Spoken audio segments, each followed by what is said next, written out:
Hello, hello. This is Michelle from Violet May's house. We're going to try this one more time because I must have said about 2,000 times in my previous video. So we're going to try to not say that word again in this video. That should be interesting. All right, so I'm going to share a thrift haul with you.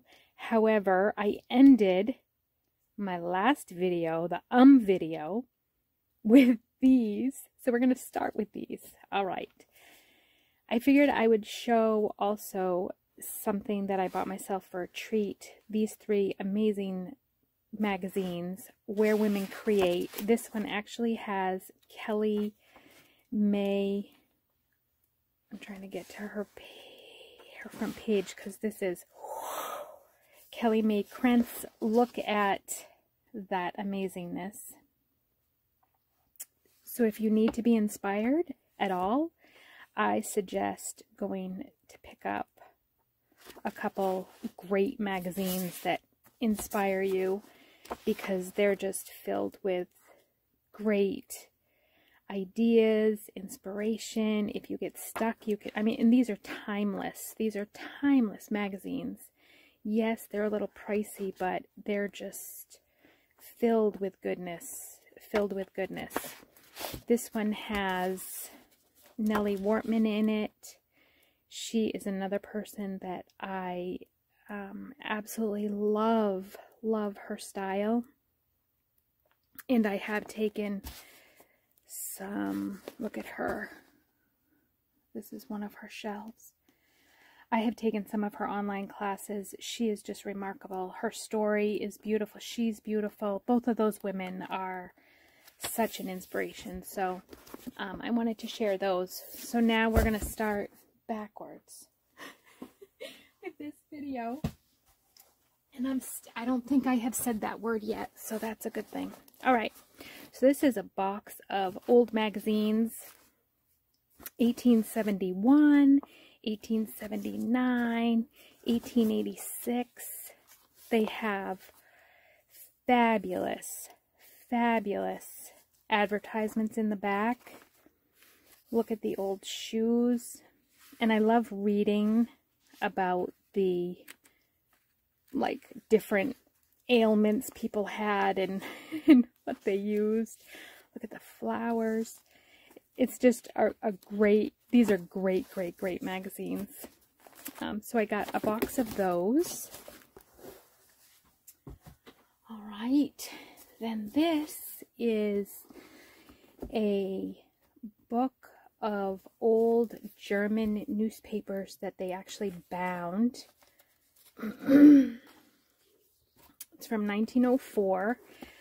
But what's really awesome is the type.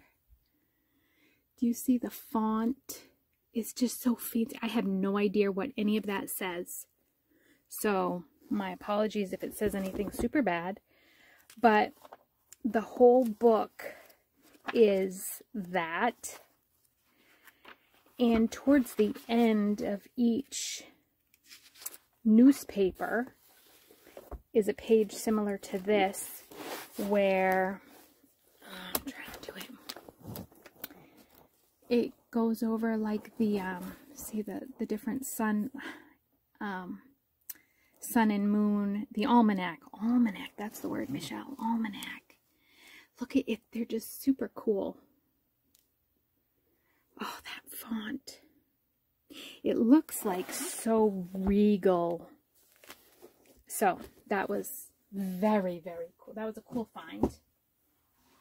I also got this book, Jolly Mother Goose Annual, and this book is totally falling apart, but I'm okay with that because, I'm going to use it for stuff. So what my thought process with this was, I can actually use one of the little nursery rhymes on the back of a journal card, or I could use, I could cut out this image or just cut her out and use, actually I think, there we go, and use little bits and pieces of it. And I love how the font is like a little bit bigger, so you can kind of mix and match throughout your journal. And the back of this, to me, I can see about 10 mini books here. So I would cut this here and here and here, and then right down the middle, and then you have, you know, the front and back of a bunch of different journals. So there's so many different things that you can do with every part of the books, not just the pages, you know. So these are some children's readers, basically. And oh, I said it. Oh, I'm trying not to say okay. This one is from this one is from 1884, and in it, it has a few illustrations here and there. But I love all the different fonts and how, you know, this isn't how I learned how to read, but this is how they did, and they learned in school with these books. So these are super awesome books. Again, look at how beautiful. To me, that is, it's beautiful. This one is 1884 also. This is a 4th reader. This is a different one.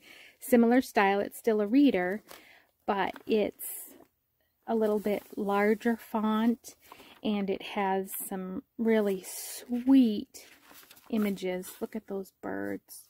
And I don't mind that it's a little wrinkly. I think it just kind of gives, it'll give my journal a little character. That's the word, character. All right, so here's some more books that I got. Yeah, I think, oh no, I got more books down here. Okay. Trying to, there we go.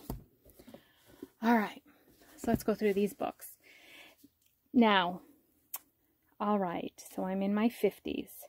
I learned how to type on a typewriter with a book similar to this. So you would lift it up and it would become like a tent, and it would sit on your desk, and then you would flip the pages up and you would go through, get ready to type, arrange your work materials properly, check the placement of the book, the paper, the chair, adjust, paper guide, blah, blah, blah. And then you would type these out. Yep. Yeah.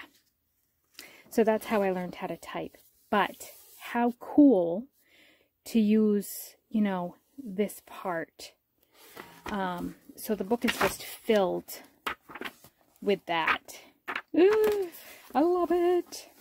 And to be perfectly honest with you, in the viewfinder here, this looks a lot bluer, and it's actually more green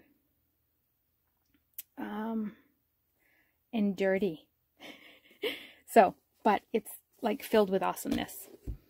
A complete guide to gardening. This one, you know, I was a little iffy on getting it, but I picked it up anyways. I thought, well, Michelle, why can't you, I can use some of these pages like this one as a background. I just don't like how shiny the pages are, but, you know, maybe I could, I'm going to try. I'm going to cut out like 10 of these and tea dye them and see if that, what that does to them. I just want to see, you know, maybe it will, maybe it'll do something cool.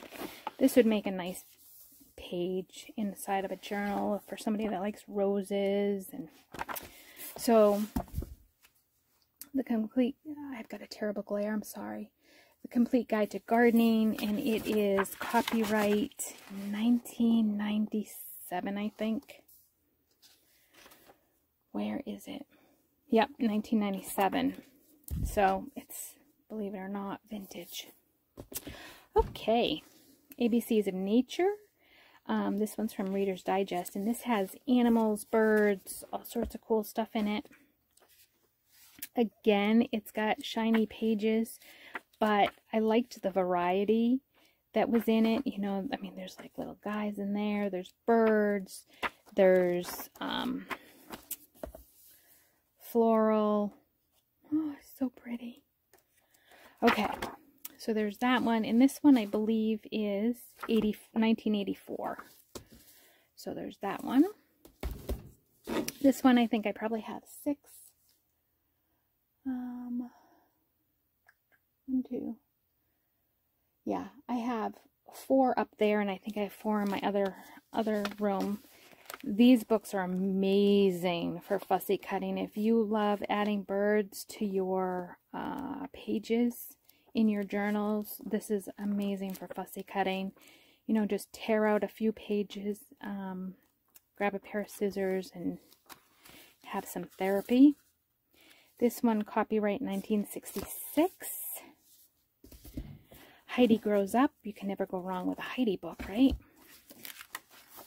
This one was pretty cool because, well, of the font, right? And like pages like this, I will cut out and I will actually type, you know, with my typewriter onto these pages so that I get the authentic. When I can't find a word, that's how I find words, is I make them. This page too. Anyways, so this is pretty awesome. This one, let's see.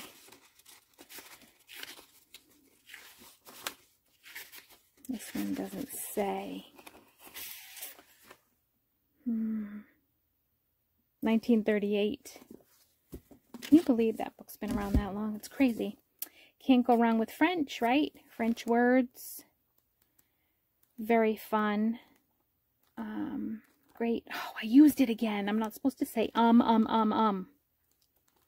know, guys, doing videos is hard.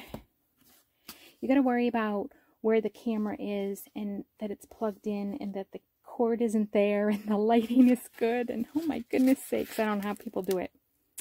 So this is a cute book. It is from 1914 and it just has little irises on the side, but I loved, can you see, it's like gilded. Isn't that pretty? I thought that was really cute. Classics to grow on. Another one I picked up because it had great patina around the edges. I actually think it got wet, but it also has amazing illustrations. Look at how sweet those illustrations are. This, I know, has, like, it's a set. So I think it's almost like something that parents would get delivered to them monthly. 1966 is the copyright on that. So I think that there's a whole set of these. But if you like it for the patina, you know, just make sure your book has got patina, open it up, and then check out the cute little images. They're just so sweet. So sweet. Alrighty. Can't go wrong picking up a couple cabinet cards. I think these were like 10 cents each. They were just kind of random. I did get, like, I need more buttons, but, you know, so there's a few good ones in there. Would you have left it behind for that? No, you would have bought it just like I did. Yes, I know you would have. Okay. I got a box of music sheets. These are in amazing shape. Usually when I buy a box like this, they're not in such great shape. And how sweet is this one? Just a cottage small by a waterfall. It's just adorable. And $4 for the box. Can't go wrong there either. I did get a couple really cute old patterns. This is a sweet, it's almost like seersucker. Is that what it's called? I think that's what it's called. But it has one of my favorite patterns is very similar to this, but the blue is a little bit darker, but I have a hard time finding it, so this one's going to have to do for a while. It has like little blue tulipy roses with the little reds in between. And there's like a lot here. So that was adorable, and I was happy to see that. This is a bag of genealogy that somebody had done a lot of correspondence with different family members to gather the information, but the date 1753. Do you see? Look at my nails. My goodness. 1753, 1854, 1810, 1791. It's just amazing.